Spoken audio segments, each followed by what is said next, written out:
Shalom, selamat pagi, selamat bertemu kembali dalam renungan kasih karunia. Roh Kudus memimpin kita melalui damai sejahtera. Kejadian pasal 8 ayat 11 berkata, menjelang waktu senja, pulanglah burung merpati itu mendapatkan Nuh, dan pada paruhnya dibawa sehelai daun zaitun yang segar. Dan situlah diketahui Nuh bahwa air itu telah berkurang dari atas bumi.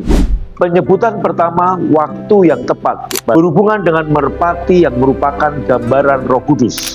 Hanya Roh Kudus yang dapat membawa kita ke tempat yang tepat, di waktu yang tepat. Lalu lihatlah apa yang merpati itu bawa pada paruhnya, sehelai daun zaitun. Saat air bah di zaman Nuh surut, Tuhan mengirim pesan melalui burung merpati yang membawa sebuah daun zaitun, bahwa tidak akan ada lagi air bah yang datang untuk menghancurkan bumi. Ini adalah pesan damai untuk manusia. Apa artinya bagi kita? Pesan yang dibawa Roh Kudus adalah pesan damai sejahtera, pesan damai. Roh Kudus memimpin kita melalui gelombang kedamaian di dalam hati. Kadangkala saat kita mau melakukan sesuatu, misalnya menandatangani sebuah kesepakatan untuk bisnis, atau merencanakan liburan, atau mengikuti suatu aktivitas, kita merasa kurang damai sejahtera.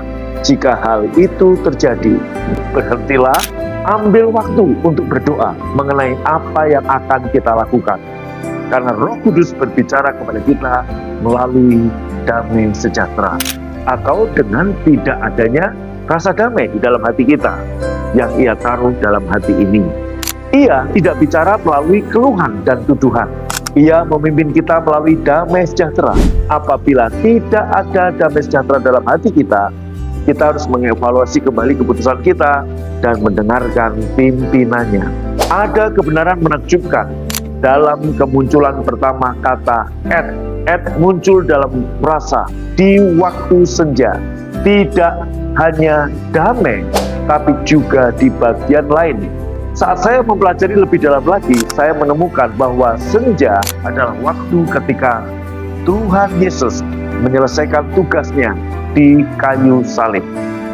Para imam di Perjanjian Lama wajib mempersembahkan korban bakaran 2 kali sehari, jam 9 pagi dan jam 3 sore. Yesus tergantung di kayu salib dari jam 9 pagi sampai jam 3 sore, sekaligus menggenapi kewajiban kedua persembahan harian, yaitu persembahan petang dan persembahan pagi dan persembahan petang. Pada saat korban petang, semua penghukuman ditimpakan pada tubuh Kristus. Luapan penghukuman dari Tuhan berakhir dengan pengorbanan Kristus. Roh Kudus datang pada kita menyampaikan damai sejahtera, menyatakan bahwa tidak ada lagi permusuhan di antara kita dengan Tuhan, karena penghukuman itu telah diselesaikan.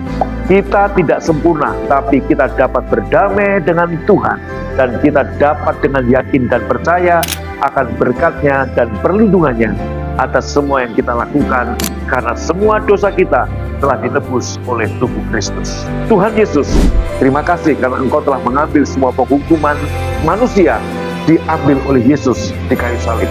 Melalui pengorbananmu yang sempurna, aku dapat berdamai dengan Bapa.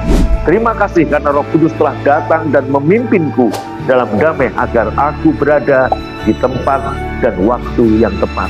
Tolong aku Tuhan, agar selalu mendengar suara-Mu dan menuruti pimpinan-Mu. Renungkan ini, karena pengorbanan Yesus di atas kayu salib sudah sempurna, kita dapat berdamai dengan Tuhan dan mempunyai damai sejahtera dalam hidup kita dengan mendengar dan mengikuti pimpinan Roh Kudus. Amin. Shalom, Tuhan memberkati. Sampai ketemu besok pagi.